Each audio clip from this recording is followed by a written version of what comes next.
Coucou la team, welcome back pour un nouvel épisode de nos interviews d'entrepreneurs. Donc aujourd'hui, nous sommes avec Colline Cinquin, Colline qui est ici. Bonjour Colline.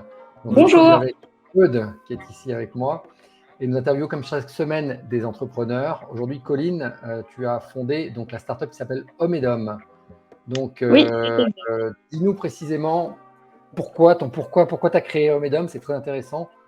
Ton historique, ce que tu voulais faire. Allez, on t'écoute. Merci Colline d'être avec ça nous. marche. Avec plaisir, un plaisir d'être là parmi vous aussi. La startup au Medom, c'est comme tout projet, ça vient d'une idée, d'un vécu. Et donc pour ma part, moi je suis ex-cadre de l'hôtellerie, donc rien à voir. Et ce projet est né d'une situation familiale vécue en 2019, puisque c'est le décès de mes grands-parents et ma mère qui est fille unique, nouvellement divorcée, retraitée. En rémission de cancer, se retrouve donc à la tête d'un patrimoine immobilier, donc hérite de ses biens. Toute la question est de savoir le gérer avant de se poser la question qu'est-ce qu'on en fait. Elle veut le conserver à titre personnel pour des valeurs émotionnelles. C'est des biens qui ont sont des biens de famille dans lesquels on a grandi, qui ont une histoire, et elle veut pouvoir les préserver le plus longtemps possible. Et à l'instant T, c'est compliqué. C'est compliqué parce qu'elle est toute seule et que c'est la galère de faire la paperasse, d'y mettre du temps, de mettre à jour les tableurs Excel, d'aller récupérer à droite à gauche les dossiers d'assurance, les dossiers d'expertise, et que pendant 6 mois, on s'est relayé avec mes sœurs sans garde d'enfants, bien sûr, pour lui mettre à jour ses tableurs, courir les papiers, aller chercher ses identifiants mots de passe, etc. Donc la galère pour tout propriétaire de gérer un patrimoine immobilier. Et à un moment donné, je me suis agacée. Il y a un dossier qui tombe et je me dis, mais c'est pas possible. Il n'y a personne encore qui a créé une appli où on mettrait tous les biens dedans et qui nous dirait très rapidement quel a été le dernier débit sur quel bien, quel est le prochain mouvement sur quel bien, etc. Quelque chose de très simple. Et donc, on s'est dit, mais c'est pas idiot. Et donc, j'ai eu le moment des confinements. Ça m'a porté plutôt, ça a été un bénéfique pour moi pour faire un business plan sur le numérique, sur les startups, sur la PropTech que j'ai découvert sur ce secteur-là que je ne maîtrisais pas. C'est pas mon domaine de prédilection, mais je m'y suis plongée corps et âme. Et j'ai pu chercher, me renseigner, et puis business plan terminé. Je vais quand même interroger les professionnels de l'immobilier et du numérique pour savoir si quand même c'est pertinent tout ça. Et je suis allée au culot et j'ai poussé la porte de courtier en patrimoine, pas très loin de chez moi, et j'ai pitché mon projet. Et à la fin, c'était très particulier parce que je m'attendais à des questions-réponses ou une espèce de challenge en me disant « mais mademoiselle, c'est très joli, mais au revoir ». Et non, et finalement, là, c'était plutôt inattendu et très positif pour moi puisque ils ont tout de suite adhéré au projet et à l'heure actuelle sont devenus mes associés. Donc nous sommes 6, 3 femmes, 3 hommes, 3 courtiers en patrimoine, 2 experts du numérique et moi-même dans la SAS au Medom. Voilà, c'est pour le début. Tes grands-parents géraient eux-mêmes leurs biens. C'était pas géré en agence, c'est ça? Oui, c'est ça. C'est pour être tout à fait concrète, c'est un chalet construit par mon grand-père. C'est un terrain au fin fond du Tarn où on y va en vacances. Mais c'est rajouté, en fait, la difficulté, c'est que c'est rajouté la résidence principale de ma mère et un appartement en location. Voilà, qui lui-même n'était pas en agence. Donc tout était fait en interne. Je peux donner tout ça. Je trouve un gestionnaire de biens, une agence, et je lui refile le bébé. Non, c'était pas sa volonté. On lui a posé la question, on en avait marre. On lui a dit mais fais gérer tout ça par quelqu'un d'extérieur. Et elle dit non, moi je veux pas qu'on me dise ce que je dois faire de mes biens. J'ai pas envie de quelqu'un qui gère à ma place. Elle veut garder un certain contrôle. En tout cas, ça c'était à l'instant T. C'était à l'instant T pour gérer tout ça. Maintenant, la question après se posera de savoir si on vend, si on met en location, si quoi et qu'est-ce. Mais c'était pour pallier à ce timing compliqué de gérer ce patrimoine avant de savoir ce qu'on en fait, avant de faire des donations, parce que c'est ce qui s'est passé ensuite. Voilà. Donc c'était le départ, l'origine du projet. Donc maintenant, Omedom, c'est une application qui est disponible sur les stores en version bêta. Quand je dis version bêta, c'est-à-dire qu'elle est sujette à des mises à jour très régulières, puisque c'est un premier développement. Je me forme en même temps à tout ce qui est UX, UI, Et donc, je me performe au jour le jour à essayer de rendre l'appli encore plus fluide, encore plus efficace, à comment je peux innover pour conserver de l'avance sur ce produit-là. L'appli, là, à l'instant T, permet de réunir tous les biens au même endroit, ainsi que leurs documents administratifs en faisant des importations ou des photos des documents, et délivre un tableau de bord visuel hyper ergonomique qui nous dit, qui est capable d'informer sur l'ensemble des biens, quel a été mon dernier débit, quel a été mon dernier crédit et le prochain mouvement sur l'ensemble des biens, avec le détail du mouvement, sa légende et le picto associé. Et ensuite, c'est une autre logique, c'est par bien, je vais pouvoir savoir en un coup d'œil le dernier mouvement, la prochaine dépense et la rentabilité du bien. Donc, c'est ton ce appli que fait est connecté à l'interface bancaire, on est d'accord, c'est ça? C'est-à-dire qu'à chaque bien, on peut ne pas lier un compte bancaire. Pour faire quelqu'un qui est multipropriétaire, nous c'est notre cas, Oui. dans potentiellement plusieurs agences, même quelqu'un qui est géré par une agence, tu dois te connecter. Nous on est multibancarisé, donc on a une SCI sur une banque, une autre SCI sur une autre banque. Oui. C'est un cauchemar. Donc Oui. ça, c'est véritablement un vrai problème. Moi, je dois me connecter tous les mois, relever les trucs. Donc ça permet de voir. Et en fait, on te dit en gestion locative, dès que tu as un retard de paiement, si tu n'es pas réactif, que ce soit en direct ou via une agence, les premières réactions sont hyper importantes. Donc en fait, ça veut dire que là, tu permets de réagir très vite, à l'instant T et tout de suite. Donc ça peut s'adresser aussi bien à quelqu'un qui est géré par une agence que quelqu'un qui veut gérer en direct. C'est ça que je suis en train de te dire. C'est possible, ça. Oui, tout à fait. C'est-à-dire qu'en un coup d'œil, le bien est rattaché à son compte bancaire et l'appli va chercher les mouvements incombants au bien. On s'en fiche du restaurant ou des chaussures ou voilà, des derniers achats. C'est bien sûr, l'appli va chercher le mouvement qui incombe au bien en question et le tri voilà, il suffit d'une manipulation quand même de l'utilisateur pour valider que c'est bien l'eau du chalet, par exemple, et ça va se ranger, ça va délivrer des histogrammes par bien, tous les crédits, tous les débits pour anticiper la trésorerie de fin d'année et des taxes foncières, etc. Ouais, ce que ne te donne pas, on mettra des captures d'écran au montage, ce que ne te donne pas n'importe quel gestionnaire de biens aujourd'hui. Je pense toujours c'est vrai qu'en France, on a très peu de biens qui sont gérés par des agences immobilières. C'est pas dans l'ADN des Français, ils savent pas bien se vendre. Or, c'est un vrai service. Quand bien même c'est géré, on a beaucoup de mal à avoir une visibilité sur le long terme. Donc ça, c'est super intéressant, ça permet d'avoir des stats. Et quand on veut devenir multipropriétaire, qu'on soit ou pas aujourd'hui, ça te permet en fait d'avoir j'imagine un reporting. Et demain, je vais voir ma banque, je lui dis, écoutez, regardez monsieur le banquier et tout ça. Tu peux faire des extraits pour envoyer à un banquier, ça? Ça sera sûrement dans la V2, mais moi, ce que je veux, c'est après pouvoir faire des connecteurs. Surtout, la plus-value, c'est des connecteurs à différents portails administratifs. Donc ça, c'est ma V2 qui est en cours. C'est aller chercher directement les documents sur impôt.gouv, la documentation d'Infogreffe, tout ce qui incombe à la CAF, aux différentes assurances et que ça se range par bien. Donc pour faire des extractions Excel ou en PDF, c'est possible à implémenter rapidement. Là, j'en suis effectivement à prendre des avis, à voir qu'est-ce qui serait pertinent. Et là, c'est tout à fait pertinent et ça fait partie d'une démarche d'évolution. Et dans les startups, on sait que tout va très vite, donc il faut innover sur de l'innovation pour essayer de prendre de l'avance sur les potentiels suiveurs ou concurrents directs. C'est top. Eudes, tu voulais poser des questions parce que j'arrête pas de parler, moi. Oui, exactement. Alors, on sent que ça va très vite pour toi. Moi, je voulais un petit peu revenir sur toi. Tu as un background de développeur. Comment tu as fait pour te lancer aussi vite et développer une aussi grosse application en si peu de temps? Alors, est-ce que c'est moi qui ai un souci, Samuel, ou il n'apparaît pas? Non, j'ai changé là. Tu l'as pas vu, Eudes? Non, je n'ai aucun. Moi, je le vois très bien. Ok. Je n'ai aucun visuel. Non, absolument pas. Donc, est-ce que tu peux traduire sa question Demande si tu as... Attends, repose ta question, Eudes, s'il te plaît. Oui, tu m'entends, Colline? Tu m'entends pas? Tu m'entends pas? Non, je l'entends pas. Vas-y, repose la question. Donc, Eudes demande comment tu as fait, quel background tu as pour monter une telle application. C'est ça, Eudes, que tu as dit? Oui, c'est ça. Voilà. Quel background tu as, parce que c'est pas rien, quoi. C'est entre guillemets du lourd, si tu veux. Oui, tout à fait. Alors, Moi, je suis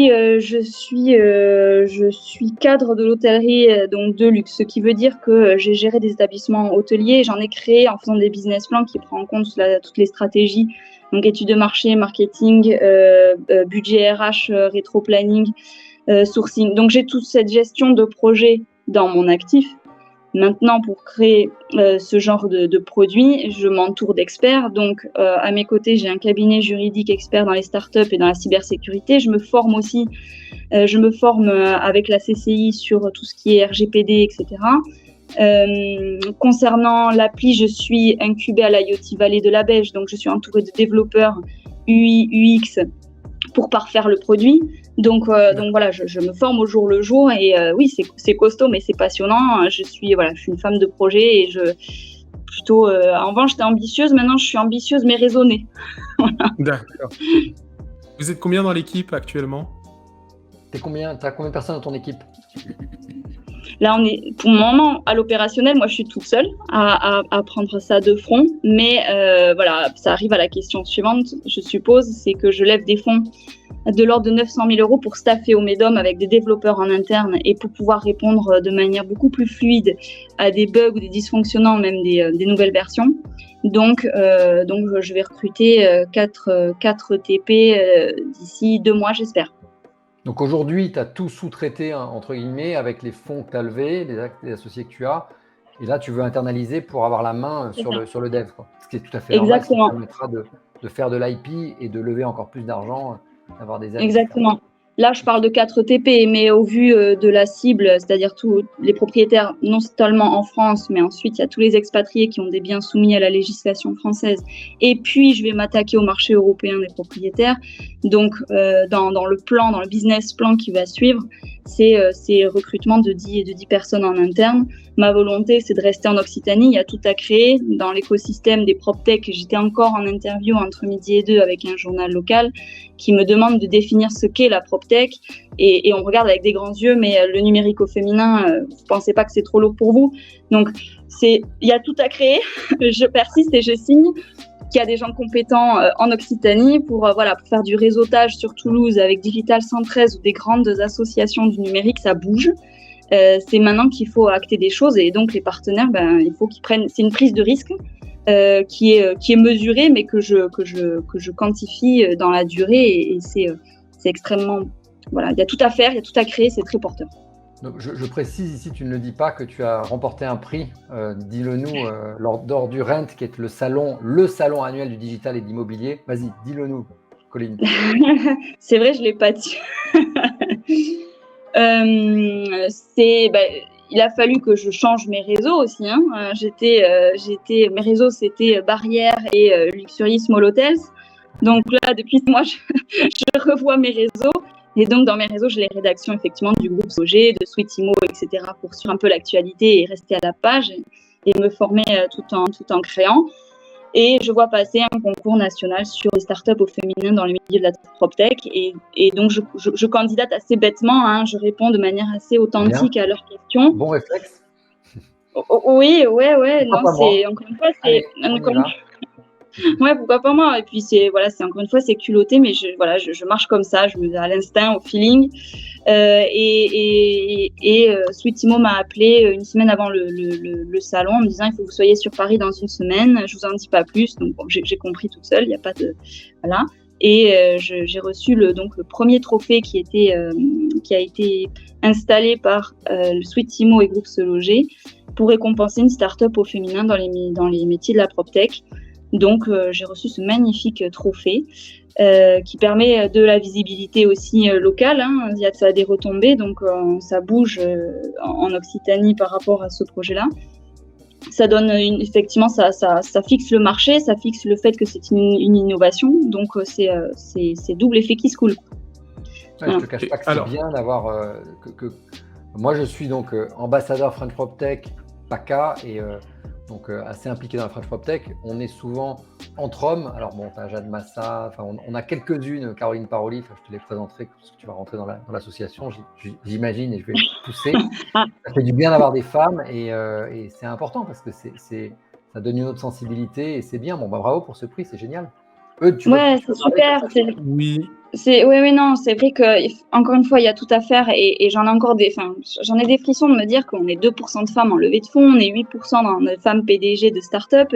Enfin, il faut faire bouger les lignes. Pas contre les hommes, mais en tout cas, co-créer quelque chose d'un peu plus égalitaire. En tout cas, faire un coup de projecteur sans effacer personne, mais vraiment essayer de pousser, même aux prémices des métiers de la tech, les métiers du numérique. Quand je vais dans les lycées ou les collèges et que les filles qui sont des cracks en maths, finalement, ne se sentent pas légitimes de continuer en maths ou en physique parce qu'elles se retrouvent avec 30 garçons dans la classe et qu'elles préfèrent aller en philo, c'est très bien, je catégorise pas, mais je leur dis, mais moi, j'ai besoin de développeuses femmes. Je fais comment? Je vais où pour trouver des développeuses femmes? Donc, persister, perdurer, ça vaut le coup. Ça vaut le coup, c'est passionnant. Et puis, moi, j'essaye d'ouvrir un peu, un peu les horizons. Exactement. Tu voulais poser une question, vas-y. oui, justement, je voulais féliciter Colline parce que je la sens engagée. Alors, elle m'entend toujours pas? Je l'entends pas, ouais. Il te félicite Ouais. parce qu'il te sent engagé. Vas-y, continue. Et du coup, d'où vient Bon, elle a un petit peu parlé du problème, donc il n'y a pas assez de femmes, elles ne se sentent pas légitimes. Qu'est-ce que les hommes Il faut peuvent que tu faire traduises, Samuel, parce que je n'entends absolument pas. Qu'est-ce qu'on peut faire pour pouvoir plus aider les femmes? Qu'est-ce qu'on peut faire, nous, les hommes, pour plus aider les femmes? Tu veux dire dans la techno, dans le digital, Oui, c'est ça, pour qu'il y en ait plus et qu'elles se sentent plus légitimes. Qu'est-ce qu'on peut faire pour que vous ayez plus de légitimité? Déjà, ne pas faire de réunion à 8h30 le matin quand on dépose les enfants. C'est que les femmes qui déposent les enfants? Ouais. Non, mais éviter les réunions à 8h30 ou voilà, des choses dans le genre. Déjà, ça aidera, peu importe qui, tout le monde, si vous voulez, tout le monde. Et comment aider, comment légitimer, je pense qu'il y a vraiment un boulot à faire dans les post-bac, en tout cas bac et post-bac, c'est au niveau scolaire. Au niveau scolaire, c'est ouvrir des places ou en tout cas ou des quotas ou je sais pas, ou peut-être des quotas ou c'est pas grave si une fille qui a 12 de moyenne en maths, physique, chimie en première peut accéder tout à fait et légitime sa place parce que elle a quand même 12 de moyenne, c'est pas rien. C'est pas génial non plus, mais je veux dire, elle suit et donc on lui donne les moyens de pouvoir continuer sur quelque chose qu'elle aime. Donc ouais, s'il y a quelque chose à faire, c'est au départ, c'est vraiment au départ pour pas décrocher après.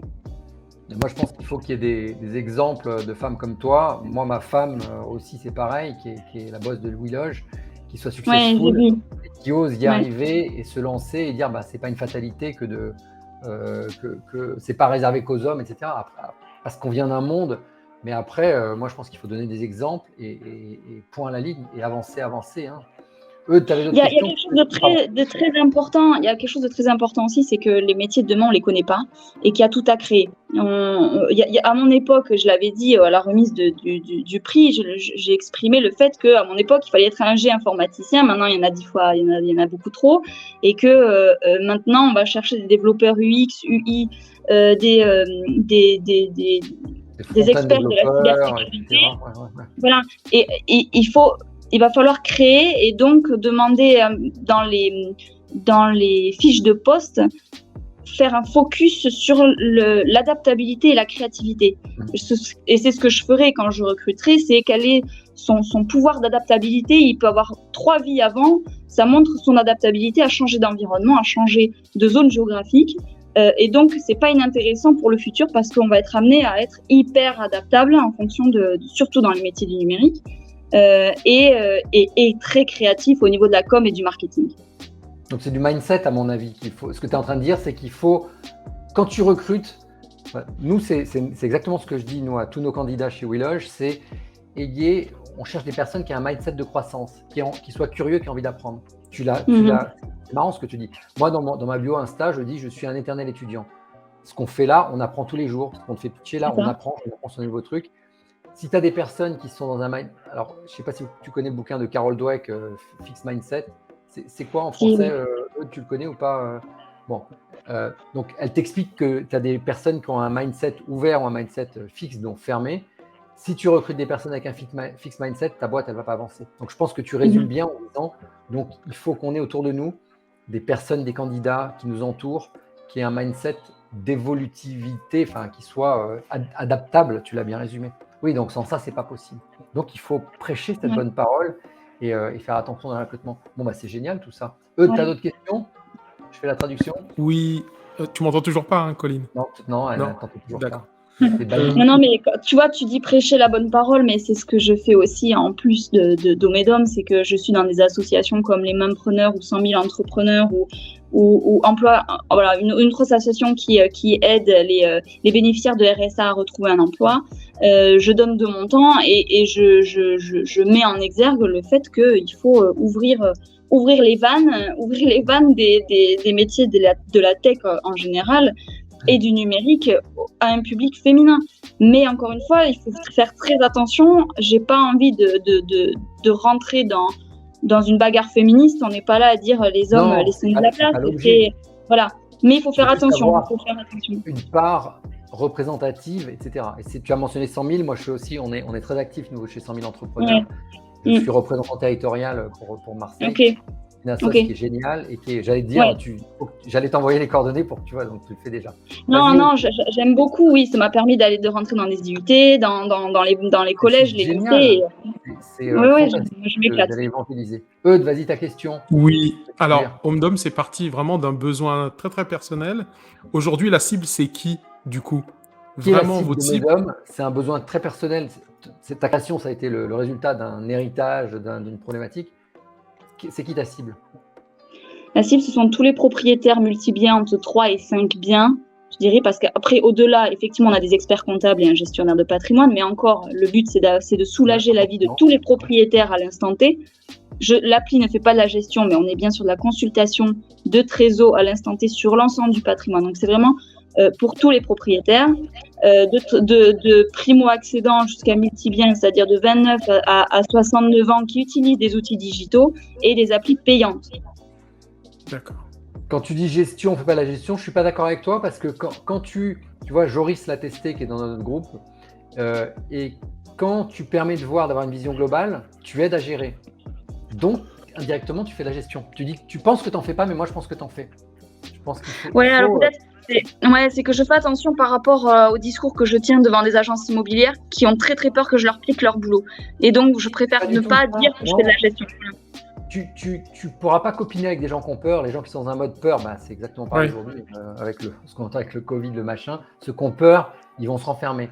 Ceux qui vont vouloir aller de l'avant vont être tes évangélisateurs, tes ambassadeurs, et c'est avec eux que tu vas bosser. Et ils vont comprendre.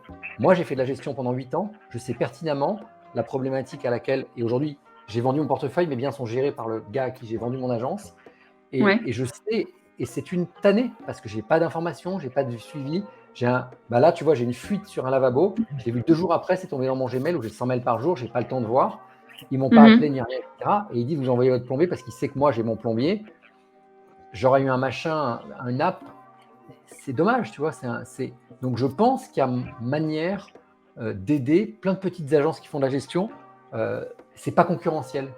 Il faut qu'ils te voient comme tu peux bosser, à mon avis, avec les particuliers en direct et plus que 5 biens, hein, je ne sois pas modeste, les multipropriétaires, et tu peux bosser avec les agences. Pour moi, c'est 2 trucs. Et ça peut aller très bien et c'est complètement.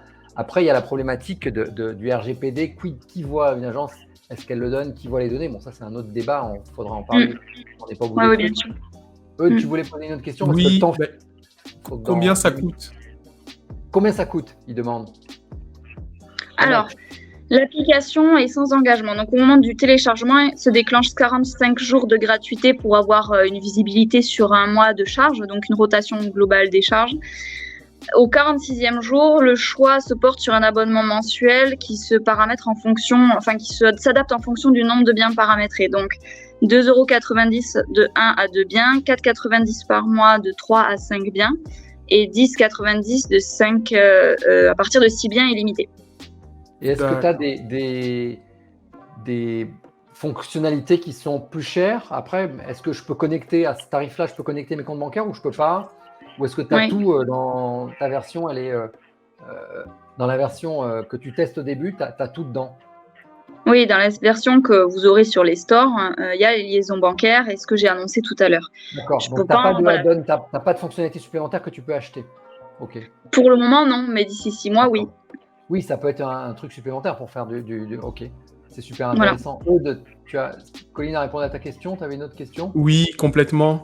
Aujourd'hui, j'ai une autre question. Est-ce que Colline a des partenaires, justement? Est-ce que lorsqu'on souscrit à l'application, on peut trouver un notaire si on veut faire l'application, Est-ce que si on veut faire souscrit à l'acquisition d'un autre bien? l'application, tu peux aider à trouver un notaire si tu veux, si je veux acheter un bien? Est-ce que tu as des partenaires qui peuvent aller, que tu peux conseiller?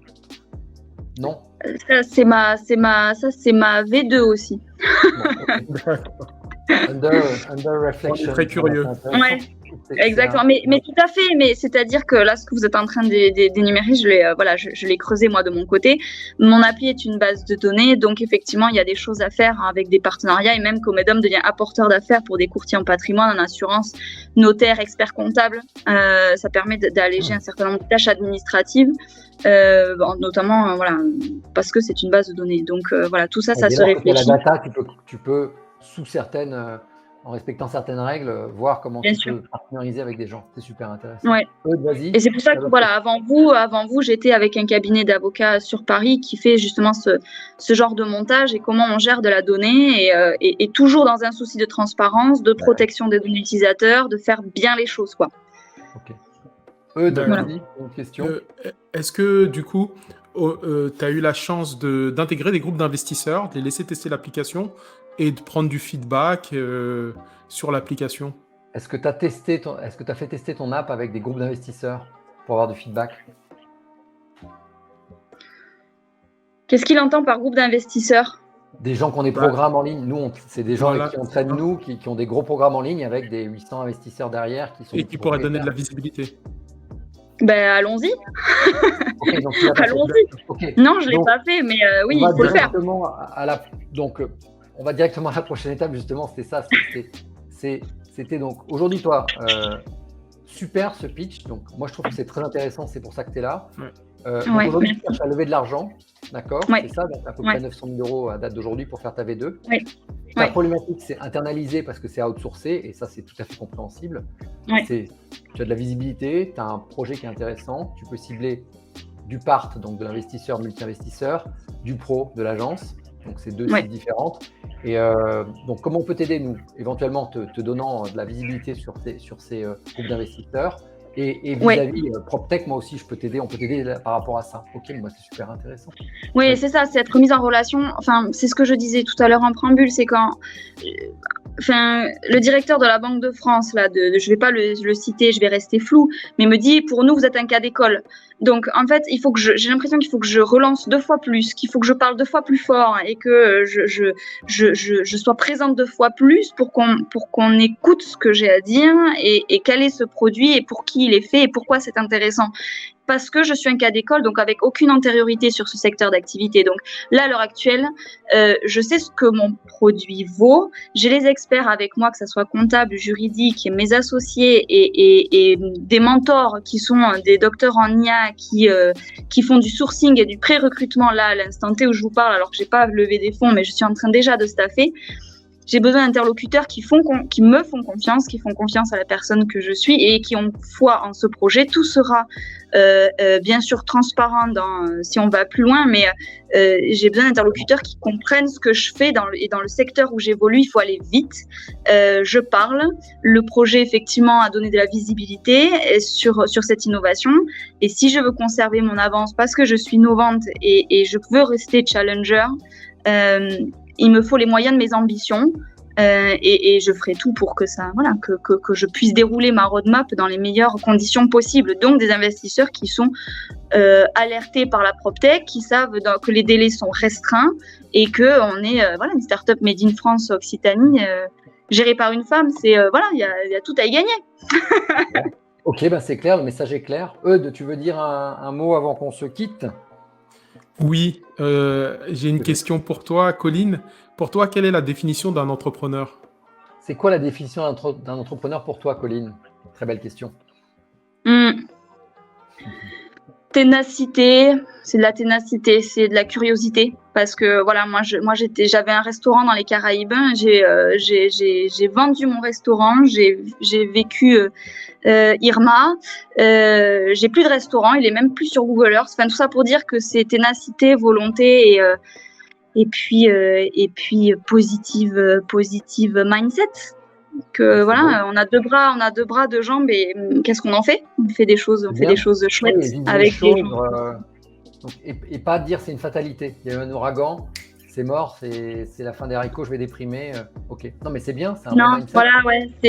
Je suis retournée à Saint-Martin. Je l'ai même pas retrouvée. Il y avait une piscine creusée. Elle a même disparu. C'est pour dire de la violence des événements. Je suis devenue porte-parole des îles du Nord après le post-Irma pour la Croix-Rouge. Donc, maintenant, c'est une belle histoire. Et c'est des super histoires que je raconte à des étudiants quand je suis avec 100 000 entrepreneurs et que je peux parler de mon histoire. C'est ça, être adaptable. C'est que demain, de toute façon, le soleil va se lever. Donc, comment on va pas dépérir là maintenant. Demain, il va se passer des choses. Donc, à moi de les provoquer. Voilà. Ok. Bravo. Colline, on va donc mettre des captures d'écran pour que vous voyez. Je vous invite à tous tester son application et l'acheter. Et ensuite, on va avancer sur des mises en relation avec des groupes d'investisseurs, etc. Merci beaucoup pour ton temps. C'est un super merci projet. à vous pour l'invitation. Merci pour cet échange.